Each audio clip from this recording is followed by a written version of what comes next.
Sekumpul Waterfall, and it's also called Niagara of Bali. And I'll tell you why.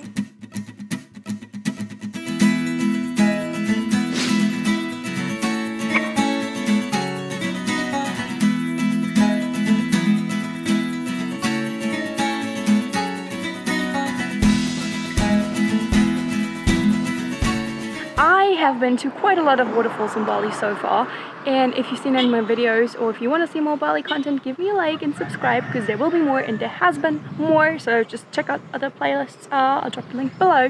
What you need to know is there are 2 entrances to Sekumpul Waterfall, and there's also 2 other waterfalls nearby. If you go with the northern entrance, you have to pay twice, because there's 2 checkpoints where they check for your tickets, and the first one is just for the other 2 smaller waterfalls.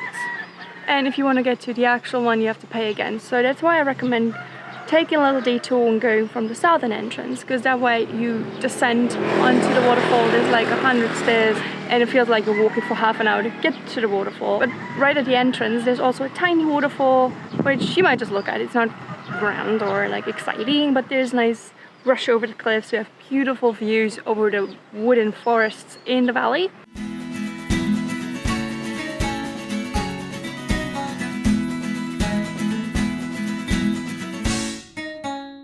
And then you can go down and you see Sekumpul, and then just follow the trails. There will be also Fiji Waterfall.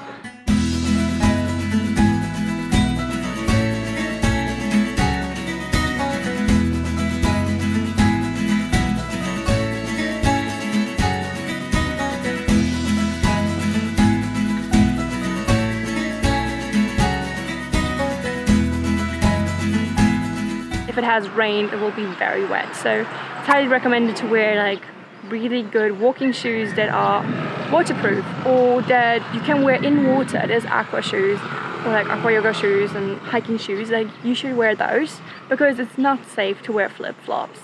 And at one point you might as well just walk barefoot. That's even safer than wearing flip-flops, because you can just slip and fall, and you don't want to get hurt in the middle of nowhere.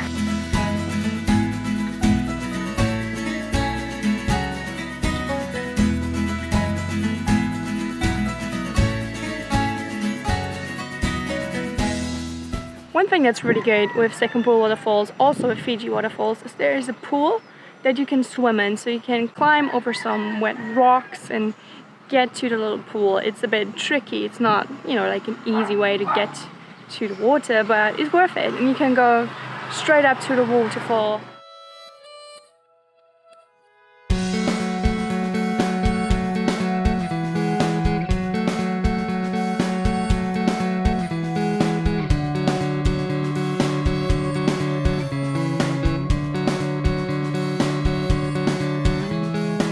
Sometimes you might hear the word Niagara Falls of Bali. This also refers to Sekumpul because it's that big and gushing when there's a lot of water in it. And yeah, now you know why it's called Niagara in Bali. Want to see a pretty impressive waterfall? Look here! There's multiple points. The water from different sources rushes over the edge. Some say it's 5, some say it's 6, others say it's 8, but I think that depends on the season and how much water is in there.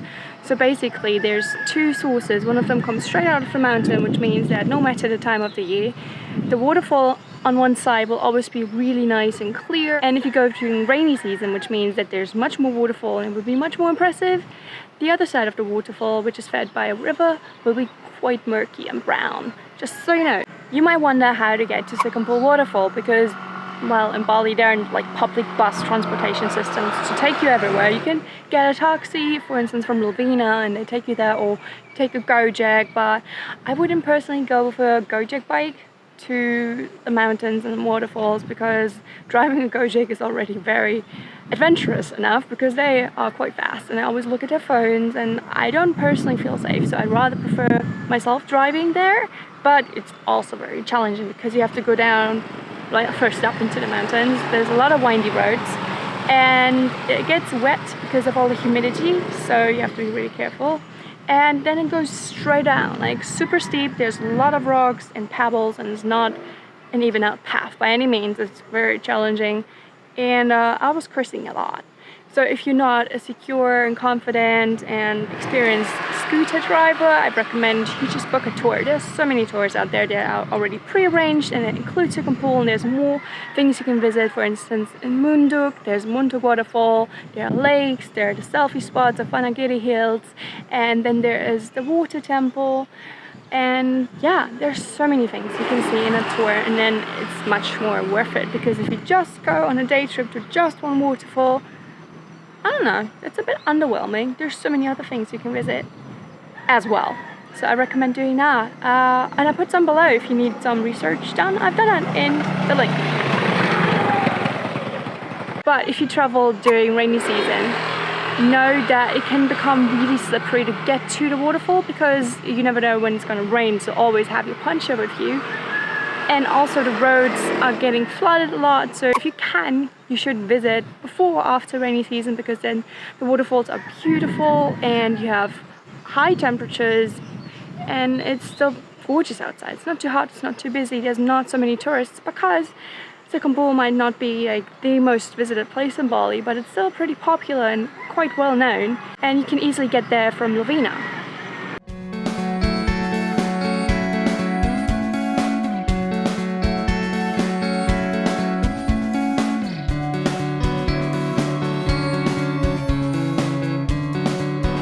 So thanks for sticking around my little video about Sekumpul Waterfall in Bali, and there's so many waterfalls in Bali.